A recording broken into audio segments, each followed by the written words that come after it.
내 엄마가 낳은 아이는 내 남편이었다. 처음 이 말을 입 밖으로 내뱉었을 때 내 목소리는 내가 아닌 것 같았다. 귀로 들리는데 낯설었다. 입이 움직이는데 감각이 없었다. 그 문장 하나가 내 몸속 모든 피를 멈추게 했다. 이건 분명 누군가의 잘못된 농담 같았다.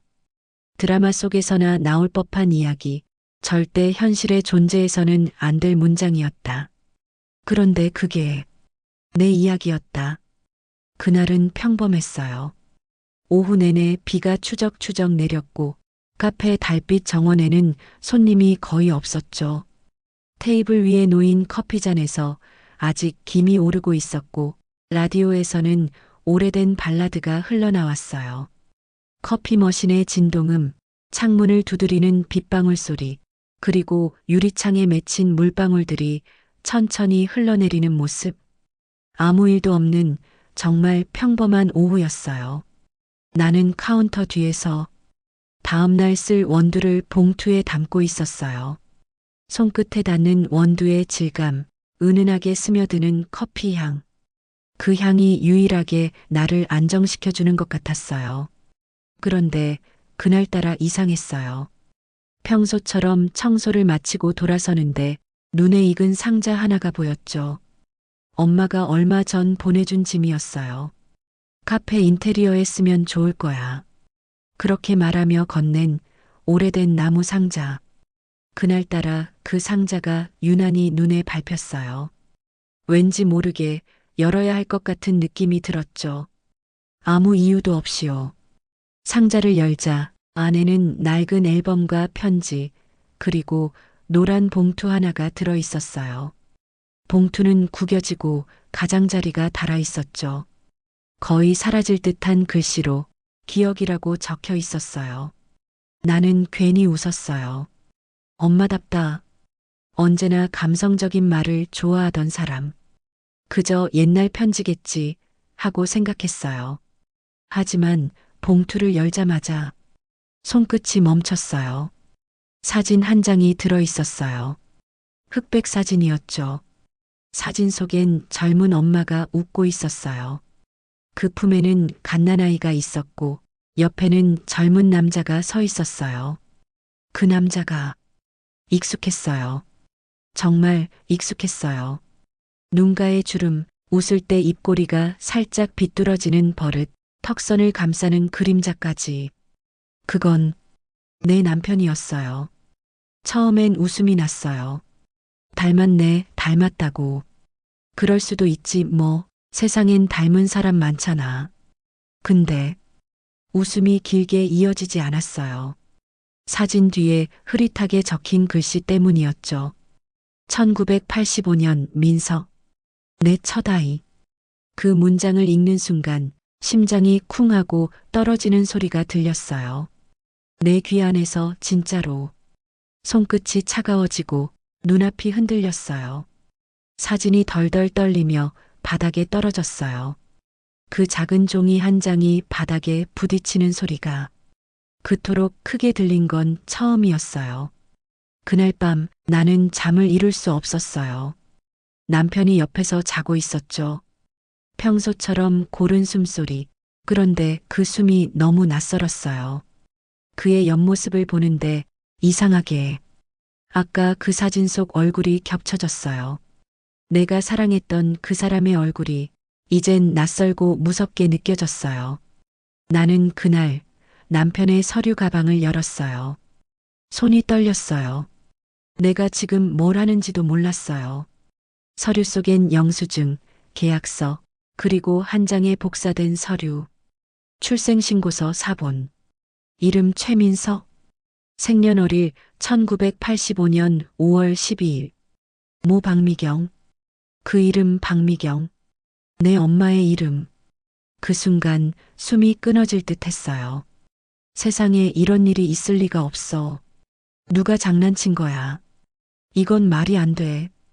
스스로에게 수없이 되뇌었어요. 하지만 아무리 부정해도 그 글씨는 사라지지 않았어요. 나는 그대로 소파에 주저앉았어요. 시간이 얼마나 흘렀는지 모르겠어요. 새벽이었는지 아침이었는지조차 모르겠어요. 창밖엔 여전히 비가 내리고 있었죠. 지독하게 조용한 비. 결국 나는 엄마의 집으로 갔어요. 젖은 신발, 떨리는 손, 초인종을 누르는 손가락이 차갑게 식어갔어요. 문이 열렸을 때 엄마는 아무 말 없이 나를 바라봤어요. 그 눈빛은 놀람이 아니었어요. 모든 걸 알고 있었다는 눈빛. 오히려 이제야 왔구나 하는 눈빛이었어요. 엄마, 입술이 떨렸어요. 사진 봤어. 그 사진에 민석이 있더라. 엄마는 아무 말도 하지 않았어요. 한참을 서 있다가 조용히 고개를 숙였어요. 지은아, 그건 내가 알아서는 안 되는 일이었어.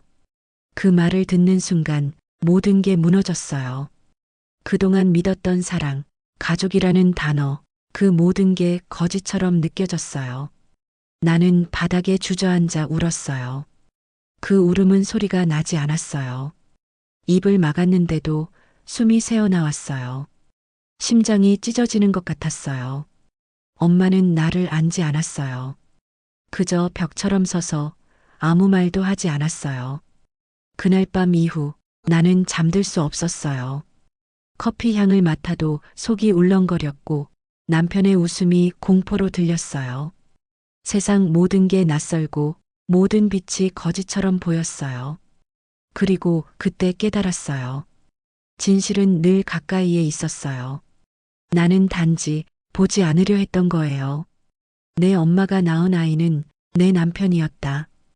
그리고 그날 이후 나는 더 이상 딸도 아내도 인간도 아니었다. 그저 한 사람의 잘못된 사랑이 만들어낸 끝나지 않는 죄의 흔적이었어요. 지은아, 이번엔 왜 내가 그렇게밖에 못했는지, 왜 끝까지 말하지 못하고, 왜 너를 상처로 밀어넣고도 침묵했는지, 하나도 빼지 않고 이야기할게. 내 변명이 아니라 내가 지은 죄의 전모야. 나는 20살이었다. 그땐 사랑이 세상을 바꾼다고 믿었지. 그 남자는 나보다 11살 많았고, 회사의 관리직이었고, 세련됐고, 말이 능숙했어. 처음엔 나를 가능성 있는 아이라고 불렀다. 밤늦게까지 야근하면 따뜻한 커피를 건네고 집까지 태워다 주고 내 이야기를 끝까지 들어주는 사람.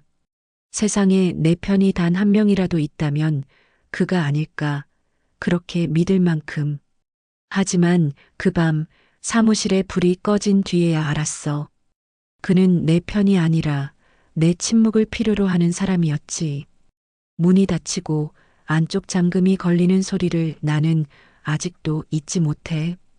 비명 대신 내가 한 건 내 숨을 삼키는 일이었고 다음 날 책상 위엔 작은 화분과 메모가 올려져 있었어.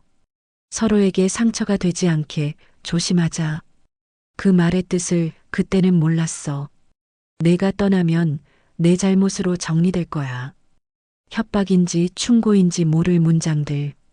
그리고 그 다음 달 생리가 오지 않았지. 아이를 품에 안았을 때 나는 아직 19 같은 20살이었어. 엄마도 없이 친정아버지는 분노만 있었고 동네의 시선은 칼날 같았지.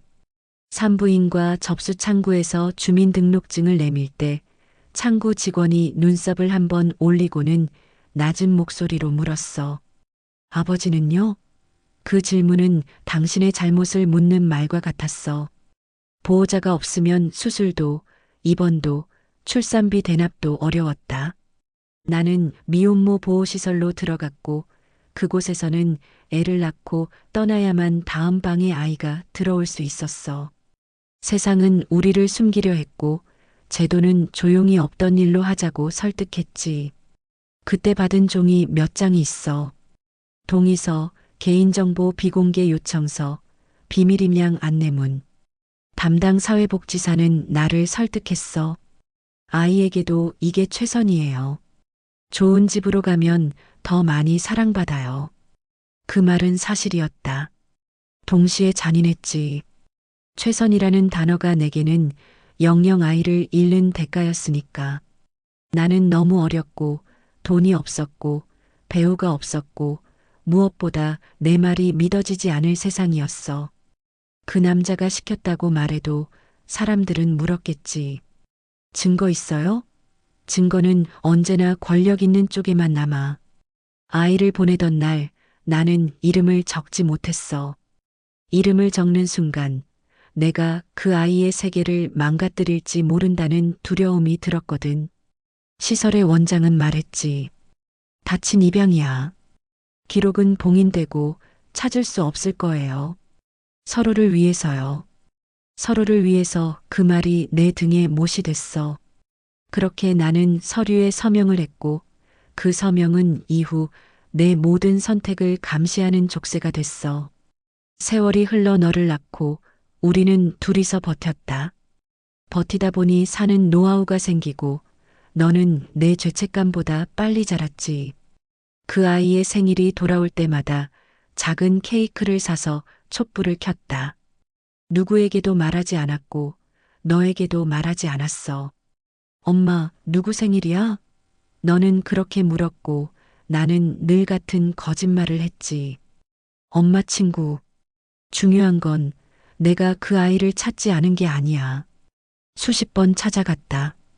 입양 기간에 기록 열람을 신청했고 봉인 해제 사유서를 쓰고 또 썼어. 돌아온 답은 늘 같았지. 다친 입양은 친생모라도 열람이 제한됩니다. 양부모의 동의가 필요합니다. 그 동의는 영영 오지 않았어. 제도는 내 과거를 내게도 보여주지 않았고 나는 결국 묻어두는 법을 배웠지. 죄책감 위에 하루치 노동을 얹고 그 위에 너의 도시락을 얹고 그 위에 내 숨을 얹으면서 너와 민석의 결혼식 날 난 처음으로 아니 마지막으로 흔들렸어. 입장 전 대기실 문이 열리고 그가 웃었을 때 그 웃음의 각도, 광대 아래 얇게 눌리는 주름, 왼쪽 귓불 밑에 흐릿한 점. 나는 그 자리에서 시간을 잃었지. 흔들리는 부케의 향, 드레스 헬퍼가 끌어올리던 천의 바스락 소리, 너의 엄마 예뻐? 하는 목소리. 나는 알았어. 그 애가 여기 있다고. 내 아들이 내 딸의 남편이 되어 있다고. 엄마의 고백이 끝났을 때 나는 아무 말도 할 수 없었다. 방 안의 공기가 멈춰 있었다. 시계 초침이 지나가는 소리가 들렸지만 그조차 내게는 다른 세상의 리듬처럼 멀게 느껴졌다. 엄마는 고개를 숙인 채 한동안 숨을 고르더니 손등으로 눈가를 훔쳤다. 그 눈물은 슬픔이 아니라 마침내 끝에 다다른 사람의 눈물 같았다. 나는 그 눈물을 바라보다가 갑자기 가슴이 무너져 내렸다. 엄마, 그럼 난 그 사람을, 내 오빠를 사랑했던 거야? 내 목소리는 쉰 종이처럼 갈라졌다. 엄마는 대답하지 않았다. 대신 내 손을 잡았다. 그 손은 따뜻했지만 오래된 한기를 품고 있었다. 그 손이 닿는 순간 나는 울음이 터졌다. 그 울음은 분노도 아니고 슬픔도 아니었다. 그냥 세상에 태어난 이후 처음으로 존재 자체가 무너지는 느낌이었다. 그날 밤 나는 집으로 돌아오지 않았다. 비가 내렸다. 도로 위에 가로등 불빛이 젖은 아스팔트 위로 번졌다. 어디로 가야 할지 몰라서 그냥 걸었다. 발끝이 젖고 바람이 머리카락을 휘감았지만 나는 아무 감각이 없었다. 지나가는 차들의 불빛 속에 민석의 얼굴이 겹쳐졌다. 내가 사랑했던 그 눈, 그 미소, 그 따뜻했던 손길. 모든 게 아직도 내 안에 남아 있었는데 이제 그건 사랑이 아니라 금기의 잔재가 되어버렸다는 게 도저히 믿기지 않았다. 남편은 이 모든 사실을 알고 편지 한 장을 남겼다. 편지 내용엔 남편의 복잡하고 힘든 마음이 드러나 있었다. 처음엔 그냥 이상하다고만 생각했어. 결혼 준비를 하던 무렵 너의 어머니 박미경 씨를 처음 만났을 때 말이야. 그분을 처음 본 순간 이상하게 낯익었어. 어릴 적 기억 속 어렴풋한 이미지 하나가 스쳤거든. 흐릿한 병원 복도, 누군가의 손길, 그리고 아주 짧은 시간 동안 내 머리 위를 쓰다듬던 따뜻한 손. 그 손의 온도가 이상하게도 그분과 똑같았어. 나는 그 감정을 애써 무시했어. 그럴 리 없어. 그냥 나이 들어서 닮은 거겠지. 그렇게 스스로를 설득했지. 하지만 결혼식 날 그분이 내 앞에서 내 넥타이를 정리해주며 말했어. 민석 씨, 이 색이 참 잘 어울리네요. 당신은 따뜻한 사람 같아요.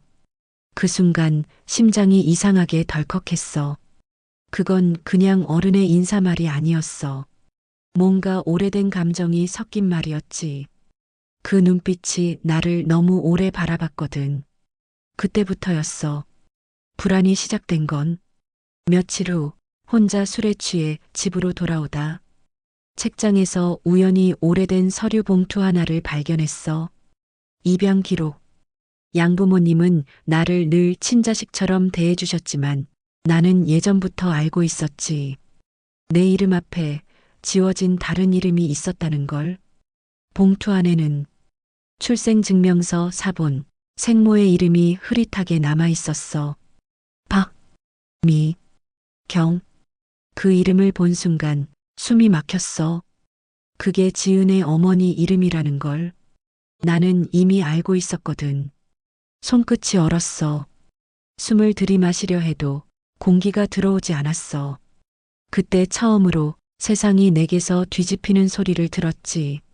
며칠 동안 아무 말도 못했어. 지은의 얼굴을 보는 것도, 그녀의 엄마와 마주하는 것도 모두 죄처럼 느껴졌어. 나는 병원으로 찾아갔어. 기록을 열람하려 했지만 직원이 차갑게 말했어. 비공개 입양이네요. 법적으로 열람 불가능합니다. 하지만 나는 멈추지 않았어. 담당 사회복지사를 수소문했고 한참을 기다린 끝에 그녀가 조용히 말했다. 그 아이의 생모는 당신이 말한 이름이 맞아요. 그 한 문장. 그걸로 충분했어. 그날 밤 거울 앞에 앉아 스스로에게 물었어. 그럼 난 누구지? 남편인가, 아들인가? 얼굴을 보는데 눈물이 흘렀어. 울고 싶지 않았는데 눈물은 멈추질 않았어. 지은이를 바라볼 때마다 사랑과 죄가 동시에 밀려왔어. 그녀의 미소는 아직 내게 세상의 빛이었지만 그 빛 뒤엔 어둠이 늘어섰지. 그 어둠이 바로 나였어. 결혼식 이후 나는 박미경 씨의 눈빛을 피해 다녔어. 식탁에 마주 앉아도 고개를 들 수 없었고 인사 한마디조차 버거웠어. 그분이 나를 보는 눈에는 늘 미안함이 섞여 있었거든. 아마 그분도 알았겠지. 내가 이미 알고 있다는 걸. 그런데도 아무 말도 하지 않았어. 나도 그분도 그리고 지은이도. 우리는 그렇게 모두가 알고 있으면서 모르는 척하는 세 사람으로 살았어. 그게 우리의 지옥이었지. 시간이 지나면서 나는 조금씩 무너져 갔어. 회사에서도 집에서도 모든 게 흐려졌어. 거짓이 일상이 되니까 진실은 점점 견딜 수 없는 무게가 되더라. 결국 나는 결심했어. 지은이에게서 멀어지는 게 그녀를 지키는 유일한 방법이라고. 그래서 편지를 썼어. 내가 할 수 있는 유일한 고백을 말이 아니라 글로 남겼지. 지은아, 난 내게 죄인으로 살기 싫었어. 하지만 너를 사랑했던 건 진심이었어. 우리가 잘못 만난 게 아니라 세상이 우리를 잘못 엮은 거야. 그 편지를 남기고 떠날 때 나는 처음으로 조금 숨을 쉴 수 있었어. 그리고 깨달았지. 내 인생의 절반은 사랑이었고 나머지 절반은 속죄였다는 걸. 내 엄마가 낳은 아이는 그녀의 남편이 되었고 그 남편은 결국 진실의 무게를 견디지 못한 한 남자였을 뿐이다. 하지만 마지막 순간까지 나는 그녀를 사랑했다. 그리고 그 사랑이 내가 감당해야 할 죄의 전부였다. 며칠 후 민석이 내게 편지를 남기고 떠났다. 지은아, 아무리 생각해도 우리가 계속 함께 사는 건 죄야. 하지만 널 향한 내 마음만큼은 진심이었어. 부디 나를 미워해도 돼. 나를 잊어야 내가 살 수 있을 거야. 그 한 줄 한 줄이 나를 베었다. 눈물이 아닌 피가 나는 것 같았다. 나는 편지를 쥔 채 한참 동안 가만히 앉아 있었다. 그제야 깨달았다. 우리가 했던 모든 약속, 웃음, 포옹이 사랑이 아니라 운명에게 속은 시간이었다는 걸. 고백 이후로 엄마는 거의 잠을 이루지 못했다. 식탁 위에 약봉지가 3개나 펼쳐져 있었다. 나는 컵에 물을 따랐다. 엄마는 고개를 저었다. 지은아, 오늘은 목이 약을 거부하네. 그 말은 가볍게 들렸지만 숨의 길이가 짧아지고 있었다. 숨 들이마심과 내쉼 사이가 평소보다 2배는 빨랐다. 손등 위로 혈관이 도드라졌고 손끝이 미세하게 떨렸다. 다음 날 엄마는 평소 하던 계단을 오르다 벽을 짚었다. 가슴 한가운데를 움켜쥐고 꼭 납덩이가 올려앉은 것 같다고 했다. 얼굴색이 잿빛으로 변했고 발목을 눌렀더니 손가락 자국이 느리게 사라졌다. 나는 서둘러 119를 불렀다. 병원으로 향했다. 엄마는 산소 마스크를 쓰고 누워 있었다. 숨이 가빠지고 눈빛이 흐릿했지만 나를 알아봤다. 지은아. 그 한마디에 모든 게 무너졌다.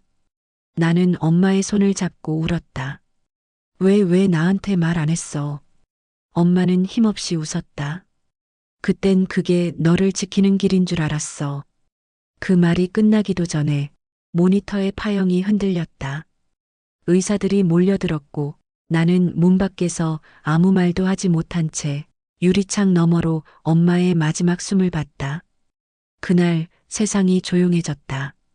장례식이 끝나고 나는 엄마의 낡은 상자를 다시 열었다. 사진, 서류, 편지. 그 속에서 엄마의 마지막 메모를 발견했다. 지은아, 진실은 사람을 파괴하기도 하지만 그걸 끝까지 외면하면 더 큰 죄가 된다. 이제 너는 진실 위에서 다시 살아야 한다. 나는 그 문장을 오래 바라봤다. 그리고 알았다.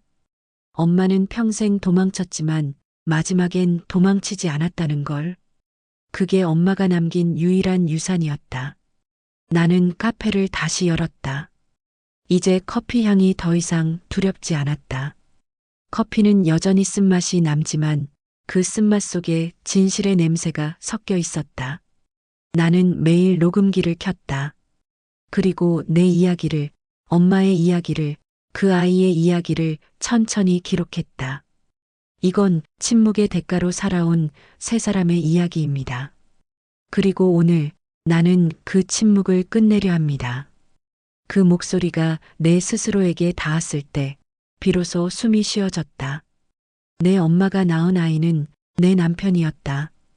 그 한 문장은 한때 내 인생을 파괴했지만 지금은 내 인생을 다시 세우는 문장이 되었다. 나는 더 이상 묻지 않는다. 누가 죄를 지었는지, 누가 더 아팠는지.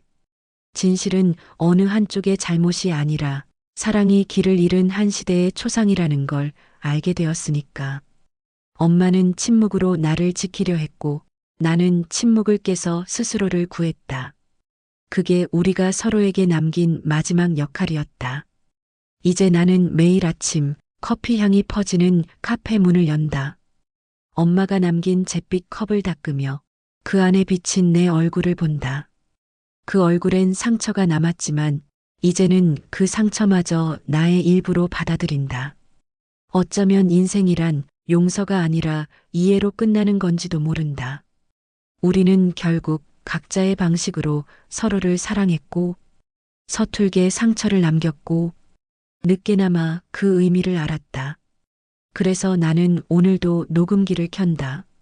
그리고 이렇게 말한다. 이건 3사람의 이야기입니다. 한 여자는 사랑을 믿었고 한 남자는 진실을 몰랐고 그리고 나는 그들의 고백 위에서 다시 태어났습니다. 이제 나는 더 이상 도망치지 않아. 진실을 숨기지도 두려워하지도 않아. 나는 내 이름으로 다시 산다. 엄마의 그림자도 남편의 죄도 아닌 나 한지은으로.